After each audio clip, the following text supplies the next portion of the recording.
Selamat pagi semuanya. Hari ini kita akan belajar sejarah ideologi koperasi dan juga jenis-jenis koperasi. Di sini kita akan membahas pengertian ciri koperasi. Pada umumnya, orang menganggap koperasi adalah sebagai organisasi sosial, melakukan kegiatan ekonomi dengan tidak mencari keuntungan. Ada juga orang yang mengatakan bahwa koperasi itu hanya untuk memenuhi kebutuhan anggotanya saja, dan yang lebih ekstrim, koperasi itu hanya memakmurkan anggotanya saja. Semua anggapan pemikiran itu keliru, karena sebenarnya koperasi adalah bentuk kegiatan usaha yang paling ideal, di mana anggotanya juga bertindak sebagai produsen, sebagai konsumen, dan sekaligus pemilik. Di sini ada beberapa pokok pemikiran definisi koperasi. Yang pertama, koperasi adalah suatu perkumpulan yang didirikan oleh orang-orang yang memiliki kemampuan ekonomi terbatas, yang bertujuan untuk memperjuangkan peningkatan kesejahteraan ekonomi anggotanya. Yang kedua, melayani anggota yang macam pelayanannya sesuai dengan macam koperasi. Yang ketiga, bentuk kerjasama di dalam organisasi koperasi bersifat terbuka dan sukarela. Yang keempat, masing-masing koperasi mempunyai hak dan kewajiban yang sama. Yang kelima, masing-masing anggota koperasi berkewajiban untuk mengembangkan dan mengawasi jalannya koperasi. Yang keenam, resiko dan keuntungan koperasi ditanggung dan dibagi secara adil. Di sini ada pengertian koperasi Indonesia sebagaimana dimaksudkan sebagai berikut. Yang pertama, koperasi didirikan atas dasar adanya kesamaan kebutuhan di antara para anggotanya. Yang kedua, koperasi didirikan atas dasar kesadaran mengenai keterbatasan kemampuan. Yang kedua, koperasi didirikan atas kesukarelaan dan keterbukaan. Yang keempat, koperasi menjunjung tinggi demokrasi. Yang kelima, koperasi didirikan untuk meningkatkan kesejahteraan para anggotanya atas dasar peri kemanusiaan. Yang keenam, koperasi adalah gerakan ekonomi rakyat yang berdasar atas kekeluargaan. Di sini kita juga akan membahas hubungan koperasi dengan negara. 1. Sebagai salah satu pelaku ekonomi. Peran koperasi dalam perekonomian suatu negara akan sangat ditentukan oleh sistem perekonomian dan sistem politik yang dianut oleh negara yang bersangkutan. 2. Perkembangan koperasi di banyak negara dapat kita lihat bahwa keberadaan koperasi pada umumnya sangat besar manfaatnya bagi perekonomian negara tersebut. Hal ini ditinjau dari segi historis maupun segi ekonomis. 3.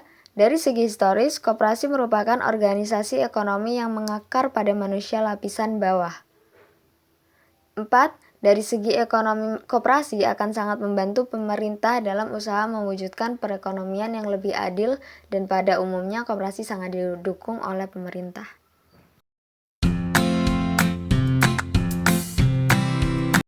Koperasi Indonesia telah diatur oleh undang-undang.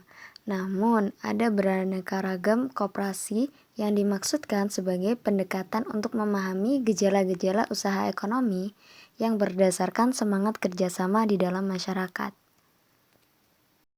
Sesuai dengan sejarah timbulnya gerakan koperasi, maka jenis koperasi didasarkan pada kebutuhan dan efisiensi dalam ekonomi. Jenis-jenis itu ialah koperasi konsumsi, koperasi kredit, koperasi produksi, koperasi jasa, dan koperasi serba usaha. Yang pertama, koperasi konsumsi. Barang konsumsi ialah barang yang diperlukan setiap hari. Contohnya ada beberapa jenis. Barang pangan ada gula, garam, dan minyak. Barang sandang ada kain, baju, sepatu. Barang pembantu keperluan sehari-hari ada sabun, minyak tanah, dan lain-lain. Oleh sebab itu, maka koperasi yang mengusahakan kebutuhan sehari-hari disebut koperasi konsumsi. Membeli barang-barang konsumsi keperluan sehari-hari dalam jumlah yang besar sesuai dengan kebutuhan anggotanya. Juga menyalurkan barang-barang konsumsi kepada para anggotanya dengan harga yang layak. Yang kedua, koperasi produksi. Koperasi yang bergerak dalam bidang kegiatan ekonomi pembuatan dan penjualan barang-barang baik yang dilakukan oleh koperasi sebagai organisasi maupun orang-orang anggota koperasi. Contohnya adalah koperasi peternak sapi perah, koperasi tahu tempe, koperasi batik, koperasi pertanian, dan lain-lain. Anggota koperasi produksi terdiri dari orang-orang yang mampu menghasilkan suatu barang. Yang ketiga, koperasi jasa. Koperasi yang berusaha di bidang penyediaan jasa tertentu bagi para anggota maupun masyarakat umum. Contohnya adalah 1. Koperasi angkutan. Memberi jasa angkutan barang atau orang modal yang dikumpulkan dan dibelikan alat angkutan seperti truk yang mengangkut barang-barang dari anggota dengan tarif yang lebih rendah dan tarif umum. 2. Koperasi perumahan. Memberikan jasa dengan menyewakan rumah-rumah sehat dengan sewa yang cukup rendah atau menjual rumah-rumah tersebut dengan harga rendah. Yang ketiga, koperasi jasa untuk mengurusi SIM, STNK, paspor, sertifikat, tanah, dan lain-lain. Yang keempat, koperasi serba usaha atau koperasi unit desa. Anggota KUD adalah orang-orang yang bertempat tinggal atau menjalankan usahanya di wilayah unit desa yang merupakan daerah kerja KUD. Karena kebutuhan mereka beraneka ragam, maka KUD sebagai pusat pelayanan dalam kegiatan perkoperasian pedesaan memiliki dan melaksanakan fungsi. 1. Perkreditan. Untuk keperluan produksi dan penyediaan kebutuhan modal investasi dan modal kerja atau usaha bagi anggota KUD dan warga desa pada umumnya.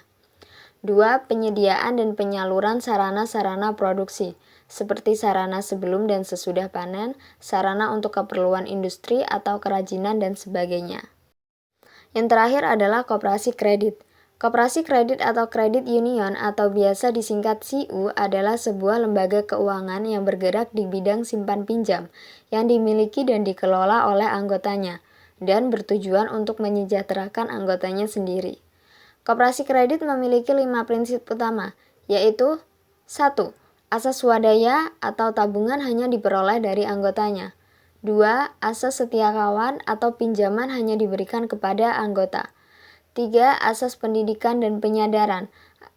Membangun watak adalah yang utama, hanya yang berwatak baik yang dapat diberi pinjaman. 4. Asas inovasi, dan yang kelima asas persatuan.